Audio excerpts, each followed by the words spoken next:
And you have just crossed the line. End of debate. Report to the cargo bay and remain there until this is over. Is that understood? Happy Puerto Rican Day, honey. Is it Puerto Rican? It's not Puerto Rican Day. No, Bitch, it Puerto passed. Rican Day was in June. Yeah, because it's usually around Gay Pride. Yeah. Is it now? Wasn't that drag queen that originally said Happy Puerto Rican Day? Did she say Marlon. happy? Did she say Happy Puerto Rican Day or did she say Happy Dominican Day? I thought she said Happy Indigenous Day, darling. I thought Was it Marlon? I don't think it was. I always kiki that it's Marlon Ungaro, but it wasn't. It was some drag queen on the street. It sounds like something Marlon would say. Happy Puerto Rican Day, honey. Yes. Okay. Well, then Happy Puerto Rican Day. Happy Puerto Rican Day to everyone out there. Especially Puerto Rican or not. Starfleet members. Yes. All Starfleet members Are Puerto Rican in their heart. especially Balana. Yeah. Especially Balana. Yes. Yeah. Yes. I actually, you know what? I came off of a cruise ship by sheer luck in New Orleans once, and it was Southern Decadence weekend. How lucky.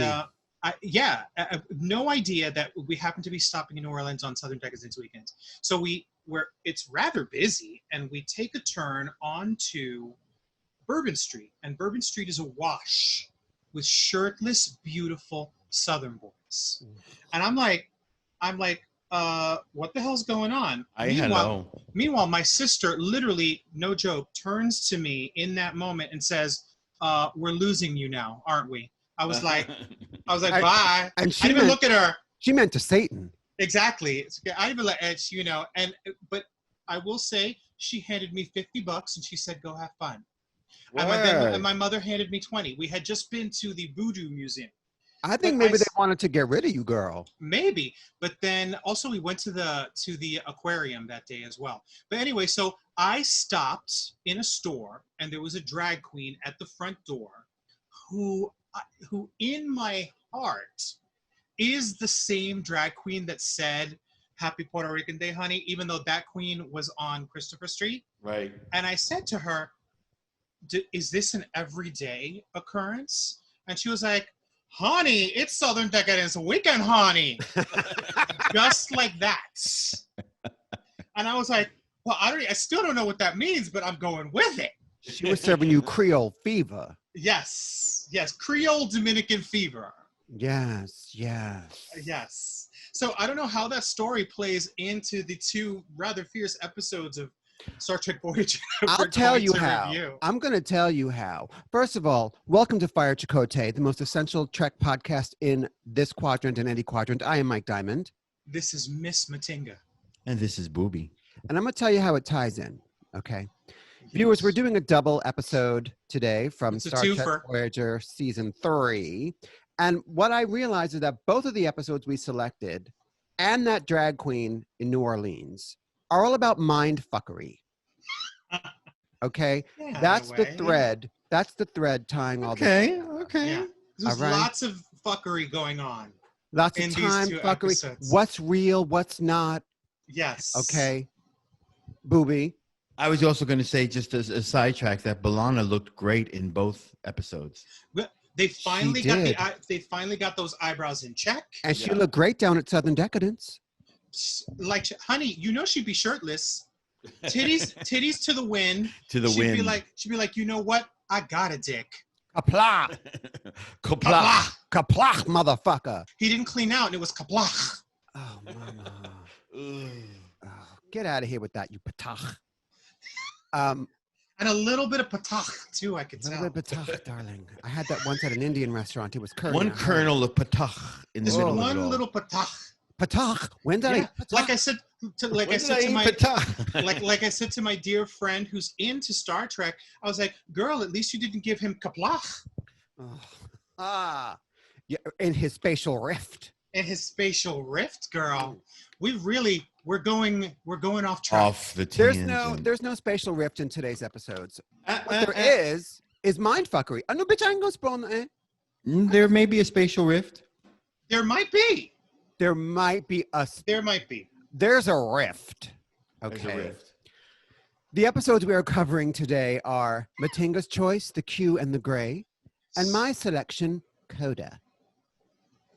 Okay. Now, when I heard the word Coda, I immediately thought Codependence Anonymous. Yeah. Call me basic because I kept on hearing Yoda. Yoda. Yoda. Yoda. Yoda lo fierce.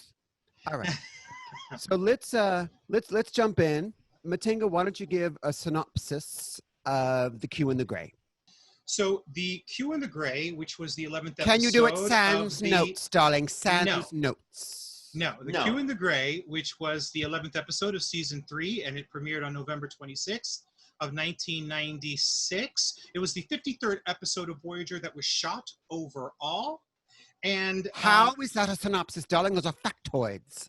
Well, these are important factoids to share. And irritating my rift. A cute little synopsis would be, it's a two-parter. It's Q shows up, John Delancey shows up yet again, and he wants to mate.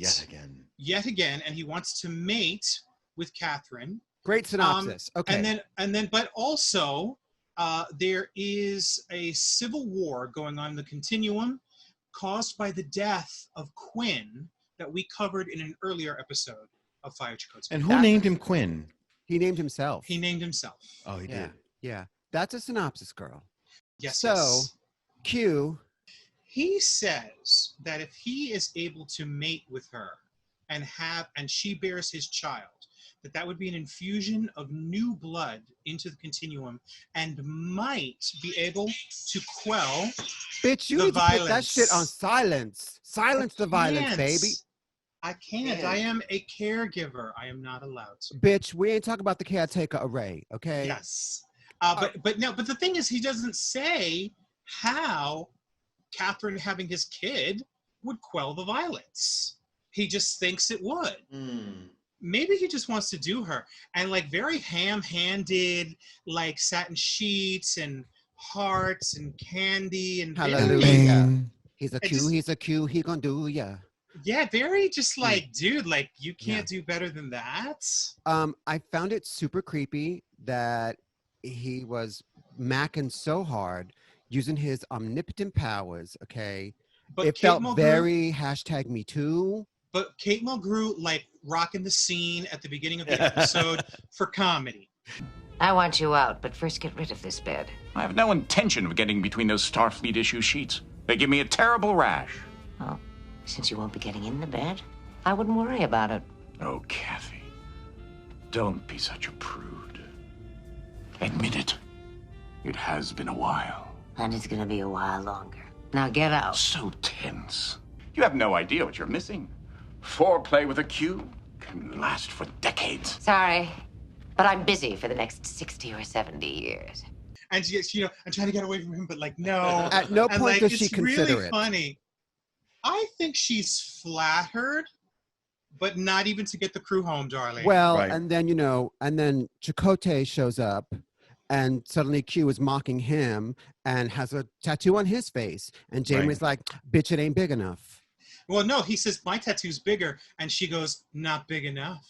Because mine's bigger. Not big enough. Honey, it's Southern Decadence Weekend, honey. Yeah. And also in these two episodes, Coda and the Q and the Gray, you could tell that there's a deep affection between Chakotay and the captain. Right. Did Chakotay get jealous? Yes, he did. He did. Yes, he did. I mean, for God's sakes, the man built her a wooden bathtub. Exactly, and then stuck his toe in. Not the bathtub, but still. What happened to the monkey? What happened to the monkey? Thank you. Honey, they left that monkey behind like she left her little amphibian babies with Tom. Bitch. You know that Catherine's crazy. That monkey's in a spatial rift somewhere. We're forgetting a really important factor. When the show first starts, they're previewing a supernova. Supernova. Oh, right. And they're the third crew to ever witness a supernova, and they were the closest that they've ever been. Starfleet's ever been to a supernova, and that plays in later when to the events of the episode. Yeah. Right. because By the way, just that's the not first. how supernovas happen. No. They don't happen in an instant. No, they take that thousands of years. They leak their elements over thousands of years. Been there. Thank you. Trust, bitch. And then they implode and become a black hole at the core. Quasar. Trust. A black hole at that bar sneaker. That's right. After you leak all your elements. Where you leave all your elements of vote. Yeah. You leak your kaplach. Your kaplach, bitch. Get that patach out of here. So, would somebody get a waste paper basket and stick that patach in there? Q is trying to slide into her DMs. She's not having it because she's like, you know what? I'm sure you got some kind of like magical tool in your toolkit, but I'm not interested, okay? This pussy down here is dry, it's shredded wheat, and I'm only keeping it moist for my man back home with them puppies. The pussy's mine. The pussy's mine. Not yours. Not yours. But mine. But mine. Q do eat the pussy. I bet you he do. That's why and his I bet lips are you he always does purple. it well. Oh, trust, honey. But then into this milieu, we throw in now a female Q. And a puppy. And a beautiful little puppy. Oh, yes. And I just want to point out that the female Q, while providing tons of great comedic value, is the actress Susie Plaxon, who has been on many episodes of different Trek shows. She played a Klingon on something. Really? She plays Kalar, who is the mother of Worf's child. That's right. Yes. Girl. She also plays Dr. Solar. I always want to call her Susie Plankton. Susie Plankton, yeah. I don't know but why. Fierce actress, flaming red hair in this iteration, and just fierce Fabulous. actress. And here she plays Q's longtime love interest and now ex. A QFWB, a Q friend with benefits. Right. And she pops up in the room when Q's trying to give Janeway this puppy, and Janeway's like, yeah, no, it's cute, but no. And then Lady Q pops up and is like, what are you doing with that dog and that puppy? And the puppy. Ooh, oh, shade. She starts off with shade. What are you doing with that dog? I'm not talking about the puppy. The reaction on both Janeway and Q's face is so funny. Yeah. Right. But honey, Janeway's got to be careful because a woman scorned, especially an omnipotent woman. Right. Child, please. Although I would have kept the dog. She's like, no. But I would have been like, you know what? No to everything, but I'm keeping this dog. But how happy would a little puppy be on that starship? She, loved by every member of the crew? They would all love it. Thrown into Leola Root stew by Neelix? I don't think so. And wouldn't you sleep with him? Yes. Q. With who? Yes. With John Delancey? Yeah. Sure. Yeah. To get home or to get home to give him a chow? Sure.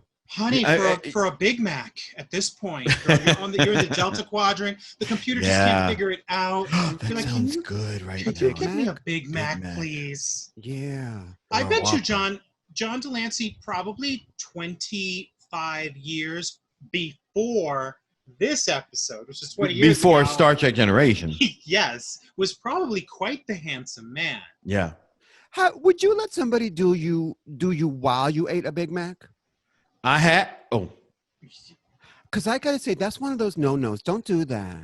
Don't eat food, especially fast food, in the bedroom. Especially if you have mesothelioma. Mesothelioma? Misophonia. You talk about misophonia. Mesothelioma is that cancer they're always trying to get you to hire a because lawyer about on TV. Right, that's true. No, but I have had food involved in sex. What if my new drag name was Missythelioma? Missythelioma. I think your sister Missy might have something to say about maybe. That. Okay. So you got Lady Q, you got Mr. Q. The puppy disappears somewhere. Yes. But then the real tea comes out. There is a civil war in the Q continuum. And it's being represented as like the antebellum South, like a civil war. So in terms that Janeway as a human can understand. And also in keeping with her boring ass hollow novel shit she does. Yes. With those wide skirts. She does look good in a wide skirt, though. She does. Well, she's gorgeous. I mean, she's a beautiful woman. But what I couldn't understand, and maybe I'm just not a uniform queen, Were they the Confederacy or were they the Union people? The Federation is the Union, and the Q that are fighting Q are the Confederacy. Wait, so the people that John Delancey are against was the Confederacy, and he was the Union. He was the Union. Okay. It's a sloppy analogy because because what John Delancey Q, what their side is all about is restructuring, right? So wouldn't they be the Confederacy? Yeah, but also like kind of like freedom of thought, the freedom to procreate, the freedom to, you know, it's a bunch of things. The freedom to die. Right. The freedom to wear uniforms. Yeah. Yeah. Okay. So they're in the Civil War, American Civil War, because there's been many, many, many civil wars. And she's playing like a Southern lady, a manor house lady. Yeah, she's a Southern lady. With a big old bun. But she's very, Lady Godiva was a freedom rider. Hey! And then there's fraud. Yes. So, you know, I have to say, when the Civil War stuff started happening, I was kind of like, okay, what's going on? Because it has repercussions, physical repercussions on Q. Like something gets blown through a window and Q, John Delancey Q, starts bleeding. He's actually wounded, yeah. He's wounded. He's wounded. She gets wounded. So because there are Q weapons, which in this reality are represented by rifles or whatever. And guns and stuff. Muskets. So yeah. I just, you know, this is where the episode started to lose me, because later on in the episode, crew members of Voyager come down, and I guess they're also in Union uniforms and things with Q guns and this and that. They have been provided with Q weaponry, yes. So is it a mental representation of the continuum, but it also has physical ramifications in reality? Absolutely. It is a representation of the, it's not like a holographic representation. It is the continuum. It's just in a frame of reference that they can understand. But it's the continuum. So how is it that like Tom Paris and Harry Kim and whatnot, how do they have Q weapons, and what are Q weapons, and when they fire them, what is actually happening? Well, Lady Q has them fly into another supernova to get into the Q continuum. Yes. And it just gives you the impression that she provided all the weapons and the but she didn't that's what I assumed. But her power was gone. But maybe when she's in the continuum, maybe her powers come back. Her powers came back when she went into the continuum. How did she lose her powers, by the way? Because I just remember them being gone. The way I think they explain it that because of Q's actions, John Delaney's actions, it affects the other Q's powers. Okay. So she loses her powers, and she's stuck on Voyager being snotty with everybody. But almost giving like a sitcom performance. Like not a bad sitcom level performance, but like that level of a performance. She's not going for drama. Everything's very arch. Yeah, she's going for laughs. Yeah. And her interaction with B'Elanna is funny. Yes. Ooh, that was hot. And it's also, so fun. B'Elanna wasn't having it for a moment. At all. Yeah. Nope. Yeah. She's like, you ain't got no powers here, bitch. I'll snap you in two.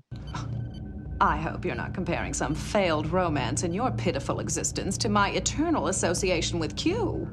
You know, I have really had it with the superiority complex of yours. It's not a complex, dear. It's a fact.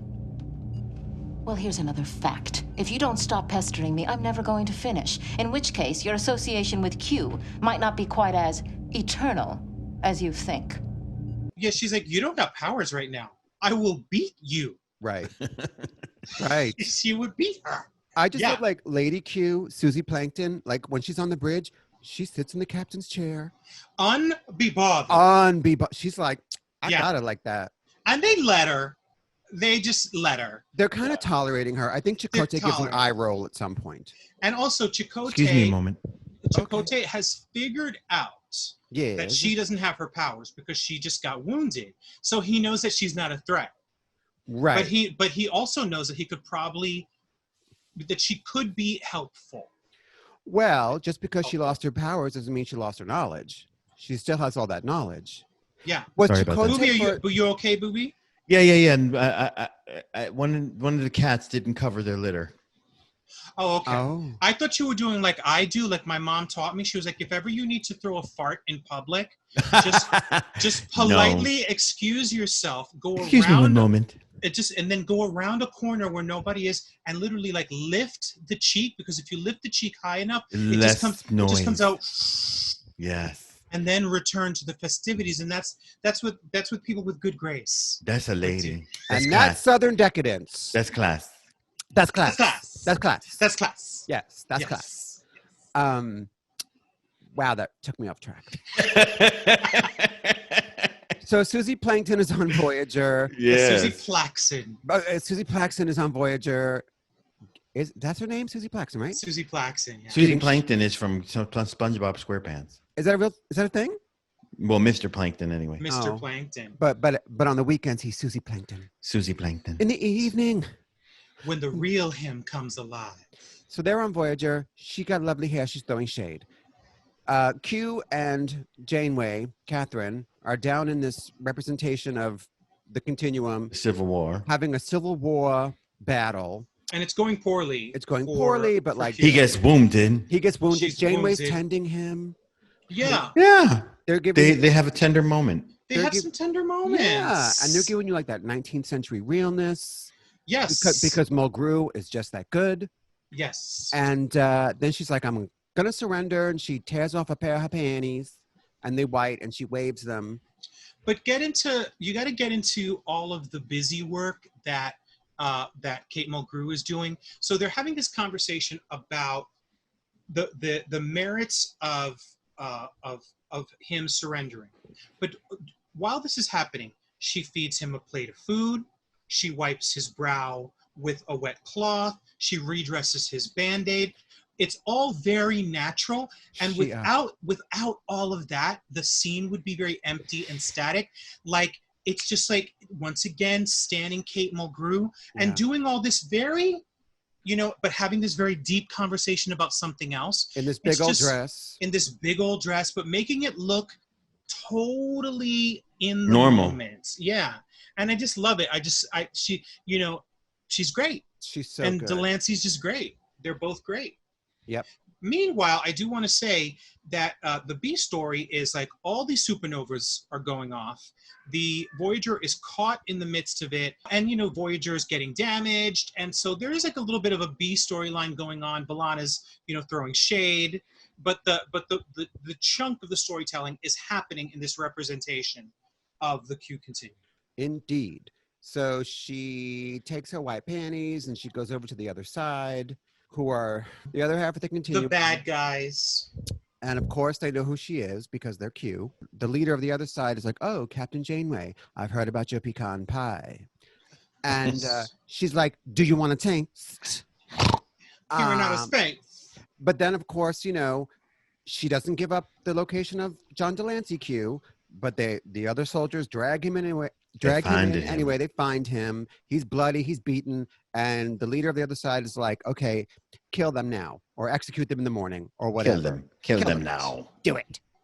So these two are tied to poles. And yes. They're the tied following to poles. The following morning, they are brought outside to be shot. In the hopes of tamping down this quote unquote rebellion. Right. And Q does say he's sorry to her, like in a moment of humility. He actually realizes he has brought her insignificant compared to him, but he's brought her life to an end, and he didn't mean to do that. And he actually pleads for them to let her go. Yeah, which is like, he as Q go, he's an all right guy. As Q go as weaving. Q go weaving. So in this continuum representation that's going on, does he not have powers? He does, but he's wounded. He's couldn't he do his little thing and send her back onto the ship? I think that the inference is that the other Q are not allowing that. Okay. But mind you, the actual cavalry is actually coming because the Susan Plaxton Q has brought the Voyager ship into the continuum. By as Booby said, going into a supernova. A supernova, yeah. Which, I don't know how much sense that makes scientifically. And if it was that easy to get into the continuum, I don't know. It's a whole thing. So as you say, Matango, the cavalry shows up. Susie Plaxton, Q, and the crew of the Voyager, but they are now dressed as Union soldiers with muskets and guns, and it's a pitched battle. Like they go at each other. But I must say that the Voyager the crew makes pretty short work of these omnipotent beings. Yes. It's just very like boom, boom, boom, and we got you. Surrender.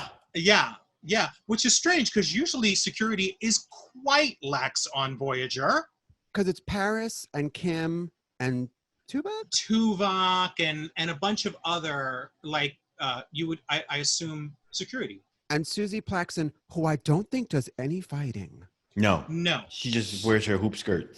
She's just like there looking in her hoop skirt. Like, I got it like that because I got this long hair. Mm-hmm. Yes. Right. And she's very like, who just thought over here trying to press up on my man. And then Q and Lady Q are like, you know what? Let's get it on. And that is Catherine's idea. Rather than mating with her, why don't you guys mate with each other? And the Q don't mate with each other anymore because apparently they've just always existed, and it's just something that they've because if you've known somebody for 4 billion years or an eternity, out of. You ain't trying to hit that no more. You ain't trying to hit that no more. Honey, 4 months. I know. Listen, long-term couples, they don't have intimate relations, okay? Picture 4 billion years. But Janeway is like, y'all need to get it together, slide into her panties. And Susie Plaxton's into it. She's like, I was just thinking about this, and I think that we could blah, blah, blah, blah, blah, blah, blah. Right. Honey, it's Southern Decadence Weekend, honey. And honey, then it's on right there on the battlefield. Well, Janeway starts tipping away slowly. Yeah. And then Q is like, don't you want to watch, Kathy? And she's like, yup. She's like, yeah, okay, let me see. Yeah. Mm-hmm.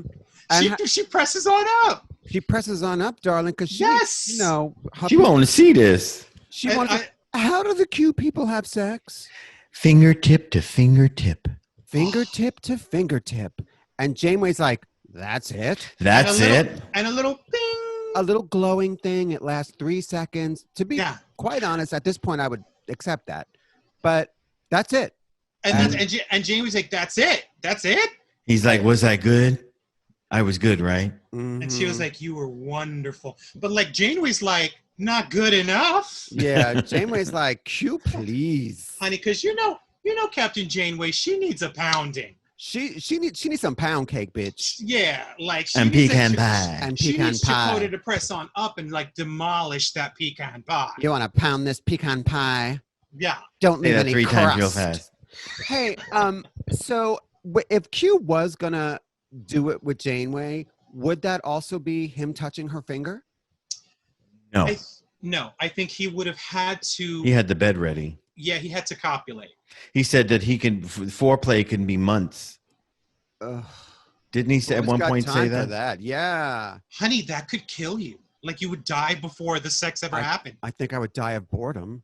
Like how do you? Starvation. Yeah, like 4 months. No, I got my Big Mac. Like, that's right. God. Hello. And pecan pie. And honey, pecan pie. He wants to be called Big Mac. Honey, home of the Whopper. Bring it on home, Daddy. I'll bring the cheese. Yes. So the Civil War is over for now. Q and Lady Q have copulated. They've made the beast with 2 eternal backs. Yes. Or fingers in this case. And everyone goes back to Voyager. And Q leaves them right where they started because it's, Voyager, so there's a reset button. Right. He couldn't just say, you know what? Fuck this shit. Let me just bring them to Earth. Right. I know. They've been trying so hard. Why didn't you just be nice? You saved my ass. Mm-hmm. You stopped a war in the continuum. Got me a chow. Yeah, but now I'm just gonna leave you right where I found you. Thanks. Yeah, which is like, nah, I don't think so.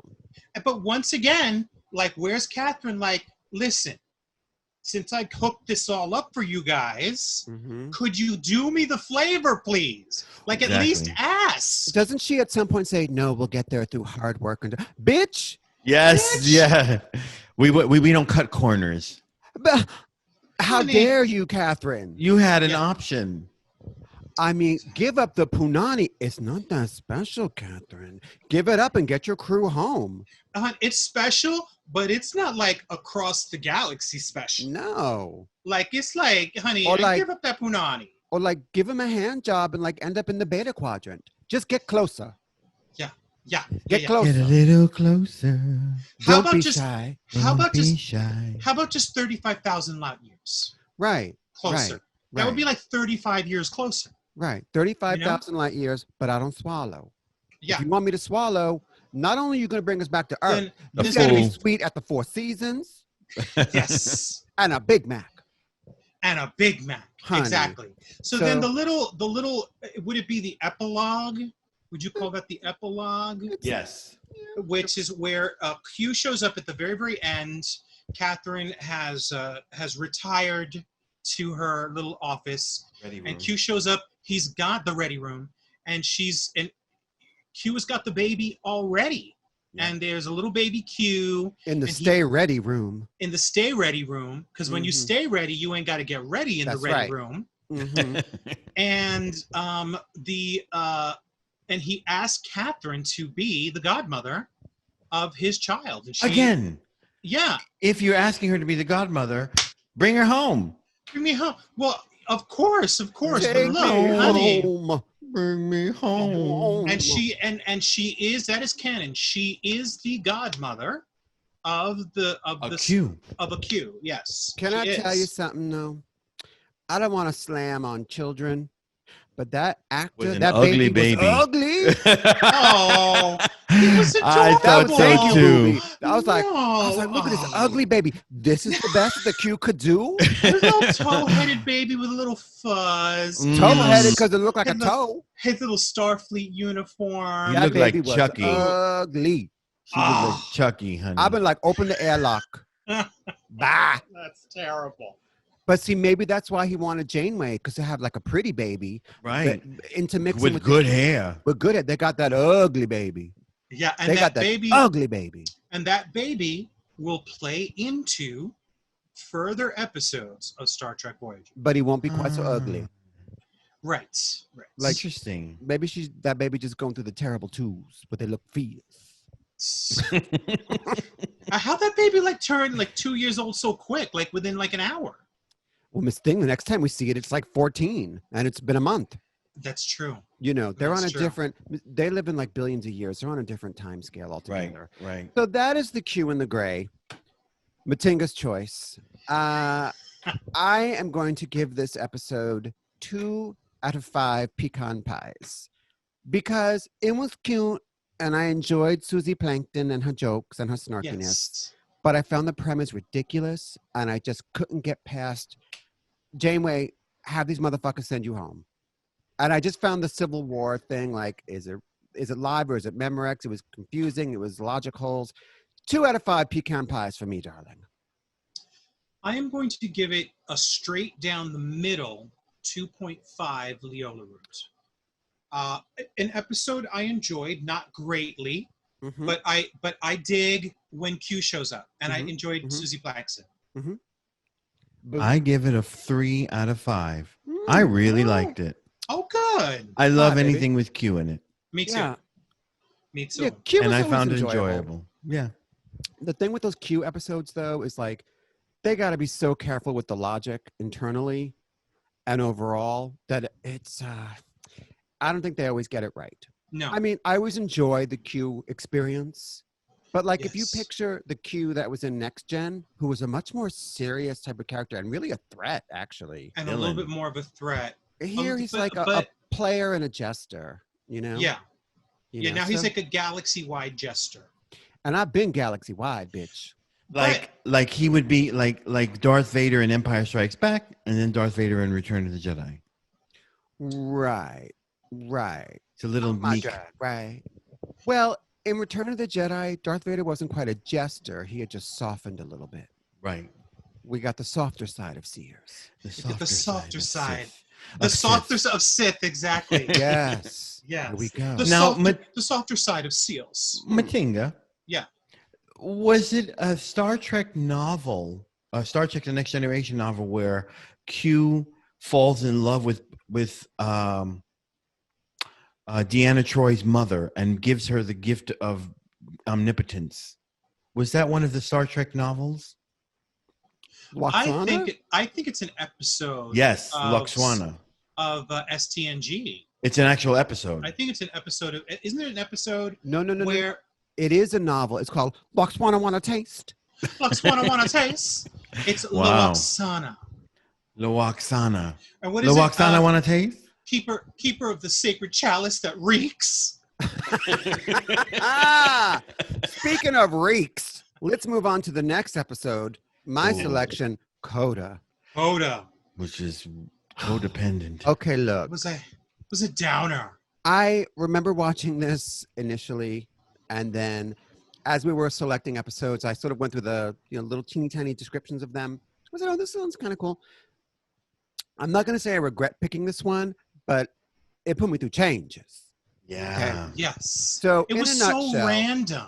It was very Very thought-provoking. random. It was very random. In a nutshell, this episode is Janeway experiences and re-experiences her death over and over. To what end? Well, who can say? Is it a temporal anomaly? Is she having a real life or death experience? What's happening? What's happening? So it starts off her and Neelix in the hallway having a discussion about what I presumed was the previous night's gangbang. I thought last night went well, didn't you? Extremely well. Everyone had a lot of fun. And Captain, you were especially good last night. Thanks, Felix. It's been a while. You'd never know. It was a talent show. You were fabulous. And she's like, oh, darling, it's been a while. And Eat this pecan pie. Get this don't you pecan wish pie. you had just caught a little bit of the talent show? Yes, and Like a apparently little Tuvok bit. was terrible. But Reading apparently- Vulcan poetry. Apparently, Janeway dons a tutu and does the dying swan. The dying Bitch. swan. Which is, you know what? That's going to diminish Your credibility. Your credibility in the eyes of your crew. I choose Maybe to maybe believe- she's fabulous. I highly doubt it. But it's a routine she did when she was 6, right? Right. Right. So So she's playing it for comedy. Yeah. Right. It's like, picture like, I've written a letter to Daddy. That was Yes. Janeway at the talent show, basically. Right. So it starts off with Janeway and Neelix talking about the train that they pulled on her at the talent show. And everybody's up. The energy is up. The energy's up, and then it's And Janeway it and was Chakotay good. in a shuttlecraft for a mission that I do not remember why. But they're very Yes. relaxed. Janeway's got her kind of feet up on the dash. Yeah. And they're kikiing about the talent show. Yes.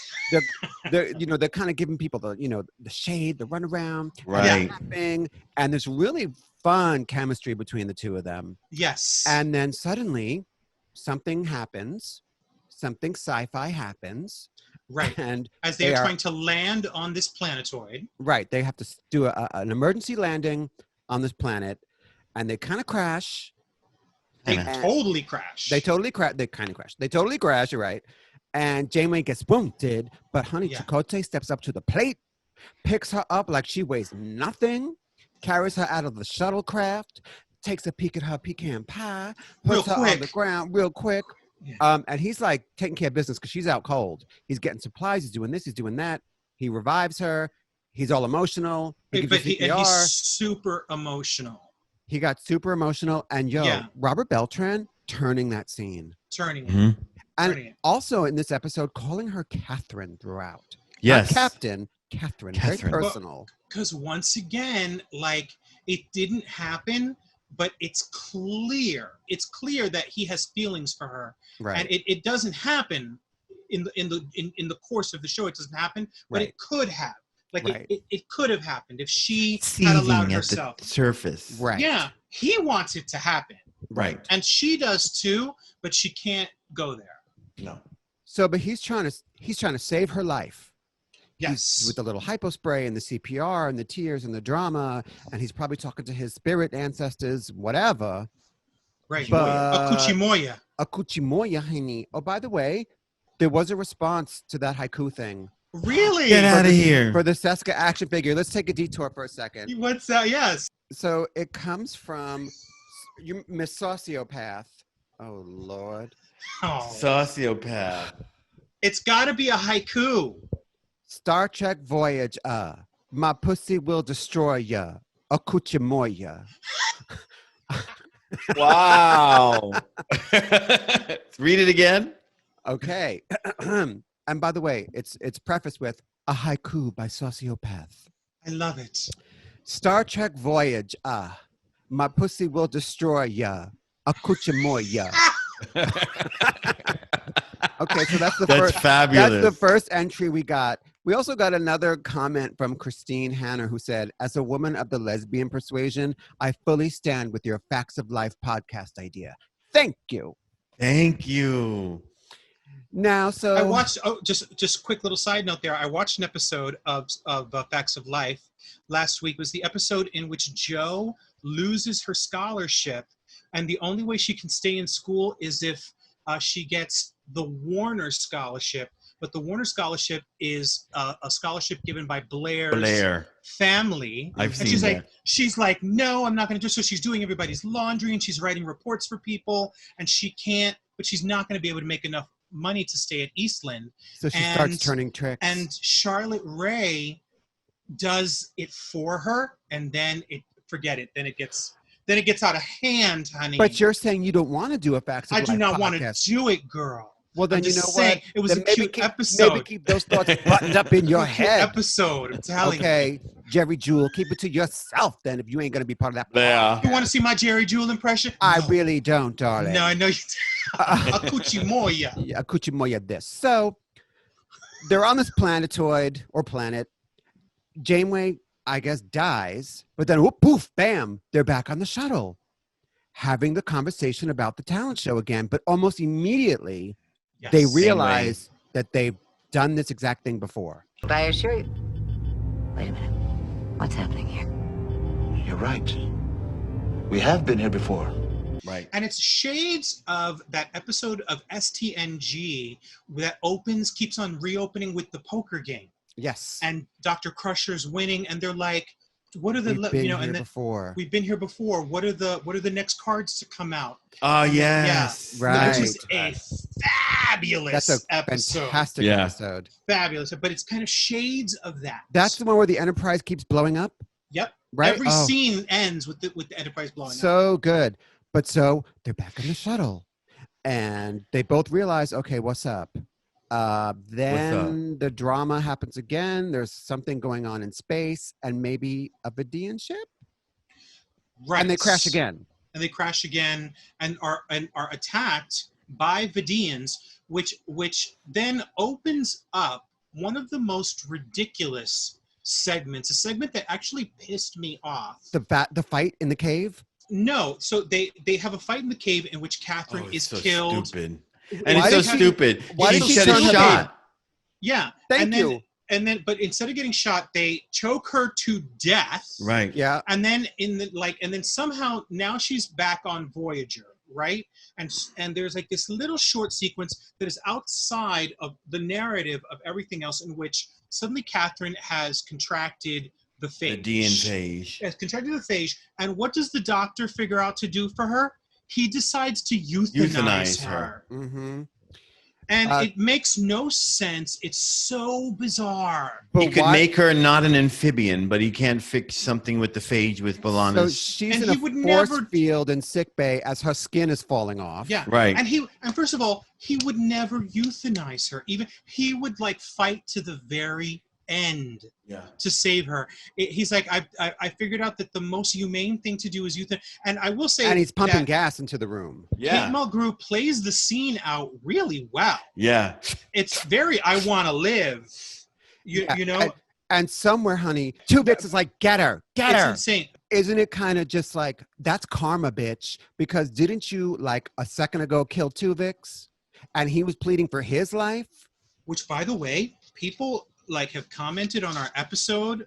I've gotten little DMs talking about yo, they shouldn't have killed Tuvix. Yeah, so Tuvix really somewhere in a spatial rift, that's what you get, Janeway, bitch. How's it feel? Yeah. How you like me now? Okay. How you like me now? How you like me now? But then, Cash me outside. cash me outside, How about Catherine. How about that? Don't do this. It isn't right. Doesn't anyone see that this is wrong? So the doctor euthanizes her. And bam, they're back on the shuttlecraft. Back on the shuttlecrafts. And now they're like, we're in a time loop. What's going on? Yeah. Shit is going crazy. Now there's not one, there's two Vidian ships. Two Vidian ships. And they crash again, and they somehow contact Voyager. Well, first they're going to do a homing beacon, and then they're like, no, don't, because then someone else could find us. But they contact Voyager, and Voyager is on the way, and they get the bitch dies. So they get back onto Voyager, but nobody on the ship and Chakotay do not remember the events that she's talking about. Right. Because she's like, remember the time loop? And they're like, yo, this bitch is crazy. Yeah, exactly. No. And so, but then somehow it turns out that the captain dies again. Yeah, she just keeps dying. She dies again. And this time she raises out of her body and she sees her dead body there, and they cannot save her. And she spends the next couple of days trying to convince, a crew member, Kes, a telepathic crew member, right, who does feel her originally. At one point. She walked through her. Yeah. That no, she's really still there. And at this point, this is where Len Cariou shows up. Mm-hmm. He's playing Admiral Janeway, her father. Ah, yes. And Catherine, being the brilliant scientist that she is, she's like, no. Mm-hmm. No, you might have information about me, and you might know certain things about my history, but I'm not buying it. But if this is a hallucination, you're going to know everything I know. You're going to know all of the same, because he's trying to get her to cross over into the other side. What he says is the afterlife. Right. And by the way, his outfit was ill-fitting. Yes. Well, you can't be fat in the Federation. Clearly not, because, much like the effect I'm giving now, I don't think the shirt was big enough. Like, it was exposing a lot of his, like, collarbone and shoulder feel. He was not an in-shape person. No. But just like a little sidebar, an episode that we did not cover, but was that Sulu episode. At one point, they knock Nurse Janice to get her uniform, and that uniform is huge on the captain. Yes. It's gigantic on her. Right. Shady. Yeah, it's kind of shady. And also, inside of a memory, why would you need to bother? But we didn't cover that episode, I'm just saying. Right. But this is what I mean about mindfuckery. There's a lot of mindfuckery episodes. So this being that's presenting as her father, she ain't buying it, but she's having a dialogue. He's trying to convince her to go over to the other side. She's like, no, my crew going to figure this out. Yep. And by all accounts, it looks like they're doing that, trying to figure it out. Tuvok and Kes trying to contact her. B'Elanna doing a mega spectral sweep. And kind of beautiful that, for Christ's sake, they've got her dead body, but they're not giving up on her. They're refusing to accept that she's really dead. And it's beautiful. It's like, until they do. That's like, she might be bipolar, but that crew loves her. They love her. They do. They love her. They do. And they love her so much that they say, fuck it, she's dead. They give up. They have a memorial service. That is, like, emotional. Yeah, like you see her eyes at one point. She's touched. Well, B'Elanna gives a great speech, and Roxanne Dawson, as always, knocks it out of the park. She's such a good actress. Are you guys frozen? Matinga is. Oh, no. Matinga, you're frozen. Darling. What now, darling? You're frozen. Is she stuck in a time loop? She's stuck in a time loop. Let me, darling. If you can hear us, log out and log back in. Contact us through Kes. Warning. The structural integrity field has collapsed. Okay, so there was some kind of spatial rift, but we're back. Booby, stop that. That's not funny, Booby. Okay, so Janeway's memorial service, B'Elanna turning it out, Harry trying to turn it out.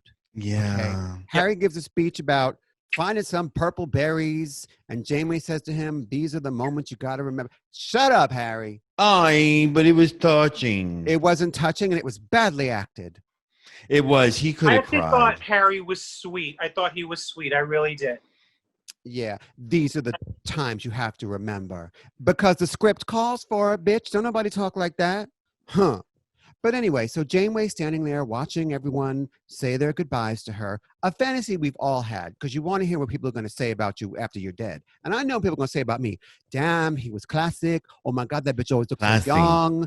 That bitch was everything. She slayed. Girl, I couldn't believe how many years she spent on the pole. Anyway, so they take... Honey. Chakotay says, send out the pod. And they... My ex-boyfriend? And they eject Janeway and Matinga's ex-boyfriend out into space because she did. And then Spock in Star Trek The Wrath of Khan. And then it gets super real between Janeway and her dad. Father. So he's like pushing her to like move on to this supposed afterlife. And she's like, no, I'm going to stay with my crew.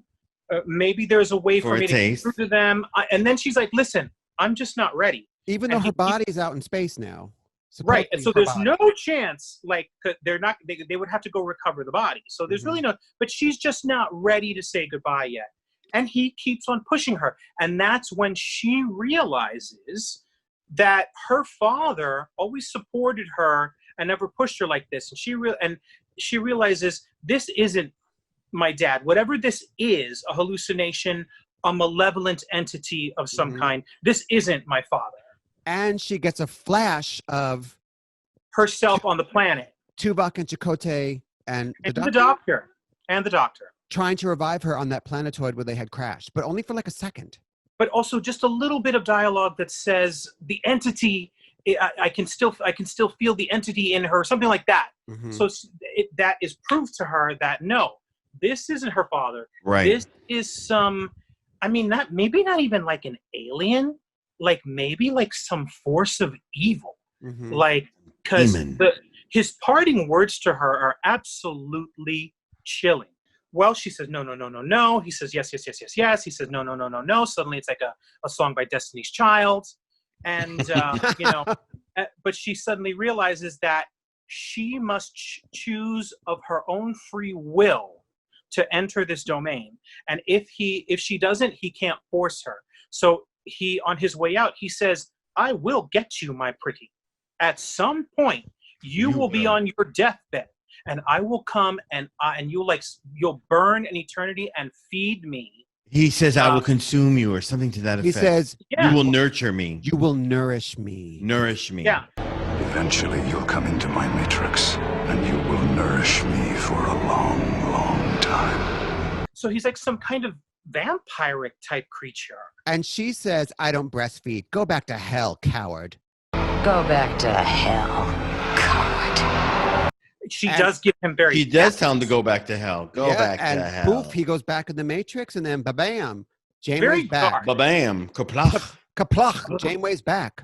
And apparently what had happened was, when they were on the little planetoid, an alien entity, sensing her death, or her imminent death, latched onto her cerebellum in her brain, was causing these hallucinations, trying to convince her to let go of life and go into death.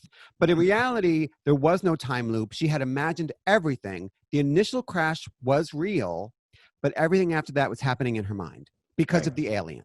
Right. Correct. Which is interesting. Interesting concept. Now, and I wonder, where did she pick up this alien? On the planet, I guess. Was she hanging at Club Elogium? Where you often pick up some sketchy Delta Quadrant trade. Yeah. On the planet. Like, where did she pick up this creature? And I think it picked her up because she was injured. It sensed her. It didn't latch onto Chakotay. It latched onto her because it sensed that she was near death, or imminent. Right. And it found her. I guess maybe it lurks around this corner of the galaxy looking for bitches that's about to be dead. Second creature this season to hide in your cerebellum. Right. and create false narratives, because that also happens in that Sulu episode. But you know what's crazy? The alien entity, when it was presenting as her dad in the ill-fitting uniform, he seems kind of malevolent from the start. And also, at one point, he mentions that she has a sister. We never know the sister's name. A sister. We never hear her name. I don't know that she's ever mentioned again. Like, that would have been curious. Like, let's see the sister.